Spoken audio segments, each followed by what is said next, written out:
Counting is underway in Pakistan and results have started flowing in a day after the South Asian nation voted in general elections. Now, the election was marred by suspension of mobile services and multiple instances of violence that led to the death of 9 people.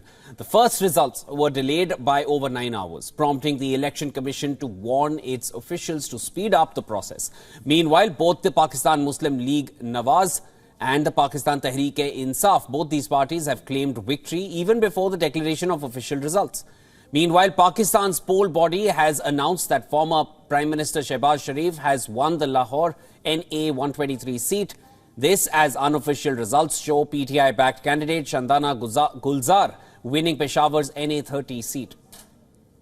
The PTI remains confident of victory, with its party chief claiming to have a lead in over 150 seats in the National Assembly. Barrister Gohar Khan also expressed confidence that the PTI will form governments in the province of Punjab and Khyber Pakhtunkhwa. Pakistan's National Assembly consists of 336 seats, out of which 266 are decided through direct voting. A party needs a simple majority of 169 votes to form the government. Candidates of Imran Khan's PTI party were running as independents as the party was stripped of its poll symbol weeks ahead of elections. Imran Khan was sentenced to 14 years in prison days ahead of polls in what Khan claims to be the establishment's dedicated crackdown on his party. The PTI-backed candidates are nonetheless putting up a tough fight against the PMLN, which is led by former Pakistan Prime Minister Nawaz Sharif. Sharif is seeking a 4th term as Prime Minister of Pakistan. The government suspended mobile services in the nation just minutes ahead of the voting, which continued through the day.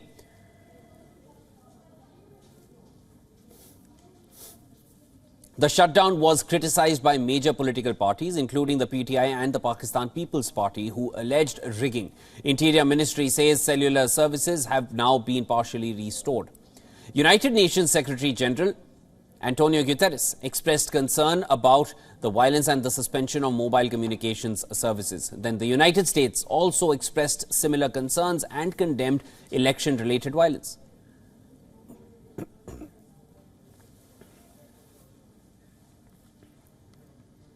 For more on this, we have with us our Pakistan Bureau Chief Anas Malik. Anas, now, wanted to get your thoughts on this. Now, if PTI wins, and we're actually discussing this, the election, will it not be a setback for Nawaz Sharif and Bilawal, but also for Washington?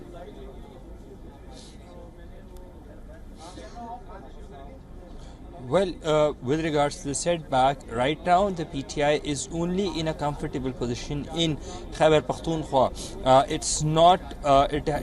is not in a position to make a significant impact per se in the National Assembly. So I don't think so that it would be a setback on the part of Nawaz Sharif, Bilawal, or even the international powers that you just mentioned. So it would be really interesting with regards to the composition as to what it comes out.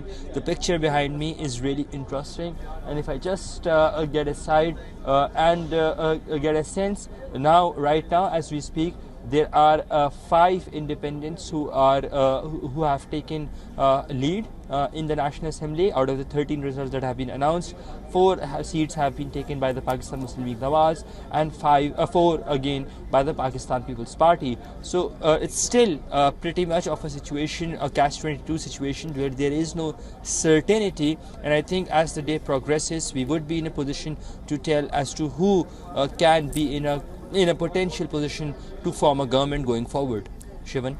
Here's hoping that towards the end of the day we finally have results out which were expected earlier. But thank you so much for giving us all those details. Anas, we are getting in touch with you by the hour, and as the day progresses, we hope to get more details on this. Now, Anas, again, you were at the office there, and you had earlier showed the board as well, which is standing in front of with the greens and the whites. Wanted to understand from you, as per the trends, do you feel the PMLN is now inching its way back, or it's a 4th term for Nawaz Sharif, which is now almost certain, or is there still that wave of uncertainty with the PTI sticking to a tough fight? Well, as the saying is that there's still a gap between the lip and the cup, and that's what the situation is right now. There is no certainty, as I just read it out from the board. Out of the 13 results that have been announced, the Pakistan Muslim League Nawaz has 4 seats and the Pakistan People's Party has another 4, whereas the independents have a total of 5, and the results on 252 seats, pardon me on that, are still awaited. The PMLN seats seems to be in the lead in Punjab on the provincial side, but not onto the National Assembly. So it's going to be a really interesting composition, and it's still uncertain for Nawaz Sharif, for Bilawal Bhutto Zardari, or even for independents, for any political analyst for that matter, to make a certain assessment based on these results, because these are just, this is not even 10% of the results what we would be expecting. Shivan? Anas, now regarding, of course, all the events that took place yesterday, mobile services being suspended, now there are reports that they are being revived gradually in different pockets. Is there any more information that we have on that? Has it completely been revived at the moment? Are things back to normal, or it will lag, or it will continue for another day, do you feel?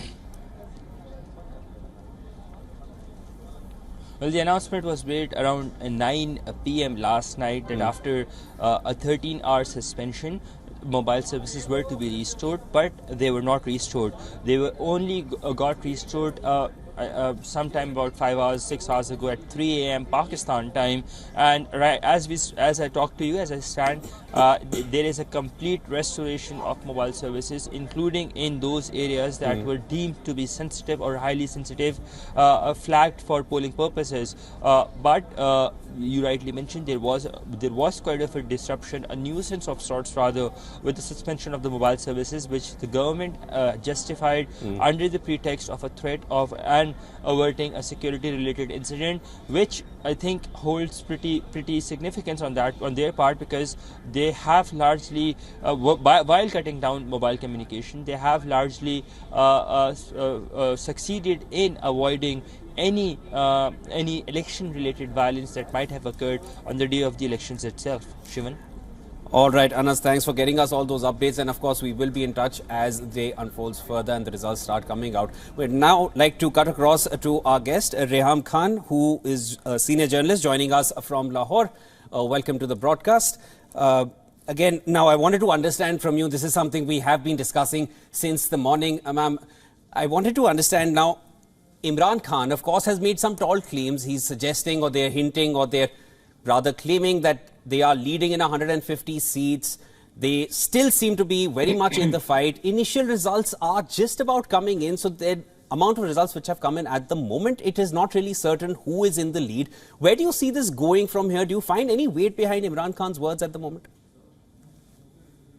Thank you, Shivan.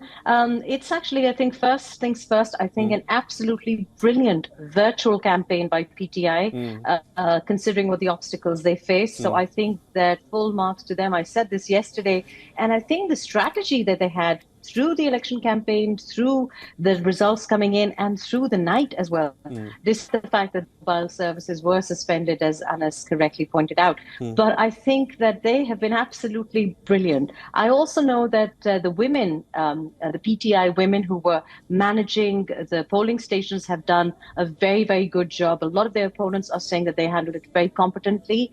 I think that the results that they have pre-announced even before the ECP has given any indication, I think is a little bit of a very clever strategy, because now they will claim that it's rigging and they'll claim foul play. I think that they've put on a very, very impressive fight, not only on social media, but I think even on the ground. Because obviously, if someone is in jail and someone is not out there campaigning, and there's only one face in PTI, considering that, I think they've done really well. I think that the upsets that I've already predicted will be the ones, for example, Ali Muhammad Khan, who was the last guy from PTI, the only chap sat in the National Assembly at the time of the vote of no confidence. He has won a very, very clear victory for him from his hometown in KP. Then, of course, we are expecting a little bit of an upset with the former defense minister from PMLN, Khwaja Asif, and that might be an upset. Now, these are predictions. These results have not been confirmed by the ECP, but that could be a big win for Usman Dar's mother. Locally, we're even sort of, a lot of the Twitterati are calling her Karjun's mum. And so that is an impressive fight if she wins. But generally speaking, I think that the PMLN will comfortably win the seats that they feel safe in. I don't think that there'll be any major upsets. Maryam Nawaz Sharif, Shehbaz Sharif and Nawaz Sharif, all three of them have won their provincial seats. I think that the ECP has been very careful in giving out these results because of all the pressure that they've been facing in the past few months, and of course because of the general atmosphere. I think that the media cannot really complain that they're controlled because the media had announced the victories long before the results actually started coming in. And yes, the ECP has taken over 12 hours. The results are just trickling in. But I think that they want to be safe. They don't want any kind of sort of, fingers being raised about the way the polls were managed or if there was any rigging. I think it's been a very controlled and a little bit of restraint shown by the ECP, which I think is commendable, to be honest, considering the rise in political temperatures in Pakistan. Ms. Khan, you've summed up quite a bit, but I also wanted to just take a little further from one thing that you mentioned, that, as far as what PMLN has achieved, it has achieved all that it had set out to as far as most of the leaders are concerned. You also mentioned what a great job Imran Khan's, representatives have done virtually without even being on the ground. Keeping these two aspects in mind, is it too early to call it a Nawaz 4.0 term? I think it'll be fairly comfortable. You see, you can never discount what Asif Ali Zardari has up his sleeves, because you see a lot of these PTI-backed independents, I think, are naturally going to tilt towards Pakistan People's Party. It could be a very strong opposition. That's where Bilawal Bhutto is playing.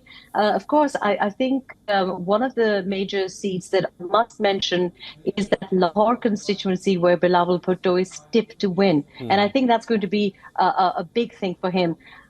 So I think it could be a strong opposition. Bilawal Bhutto is perhaps playing the long-term game here, but you never know. I mean, if all the independents go to Pakistan People's Party, and Nawaz Sharif yesterday, as soon as he stepped out of the polling booth, did say that he doesn't want a weak coalition government. He does want more of a simple majority. It is going to be a bit of a pull, but they seem very comfortable. I think they're a little bit complacent as well. They've not been active, possibly getting their a good night's sleep because they were told to withhold with their victory speech. I know that around 9 o'clock they were heading towards the victory stage, the one that they used back in 2013. But I think that they're also playing it a little bit cool at the moment. So they're very confident. I've spoken to quite a few people, and they're looking at a comfortable single government and a fourth term for Nawaz Sharif. And I wouldn't be very surprised with that. Some of the estimates were around 130 to 132 for Nawaz Sharif. But even if it is less than that, even if it is 110, I think that he needs 169 to 70 to make up government. And there will be a lot of independents who are looking for a home, to put it mildly. All right, Mr. Reham Khan, who's a senior journalist joining us from Lahore. Thank you so much for sharing all your insights. Always a pleasure getting your thoughts on matters.